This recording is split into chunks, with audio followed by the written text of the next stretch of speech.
આજે આપણે બનાવીશું ઓઇલ ફ્રી વેજીટેબલ મગના પરાઠા.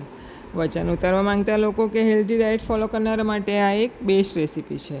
તો લઈશું હાફ ઓનિયન અને હાફ ટામેટો ચોપ કરી લીધું છે, ધાણા કાપી લીધા છે, મીઠું, હળદર, લસણની પેસ્ટ, આદુ મરચાંની પેસ્ટ અને લાલ મરચું પાવડર લઈ લીધા છે. આ બધું જ આપણે પ્રોપર મિક્સ કરી લઈશું. ઘી બિલકુલ ઓપ્શનલ છે. પછી એડ કરીશું આપણે બાફેલા મગ અને અંદર પછી 1 ચમચો આપણે જુવારનો લોટ એડ કરી અને એના લુવા બનાવી લઈશું. અને પછી આપણે એને લોટનું અટામણ લઈને હળવા હાથે થાપી લઈશું. આ પરાઠા થોડા થીક જ રાખવાના છે, તમે વેલણથી પણ વણી શકો. અને પછી એને મીડિયમ આંચ પર આપણે ગેસ પર શેકી લઈશું બંને સાઈડે. ફ્રેન્ડ્સ, આ પરાઠા પ્રોટીન અને ફાઈબરથી ભરપૂર છે અને સ્વાદિષ્ટ તો છે જ, પરંતુ પચવામાં પણ સરળ છે.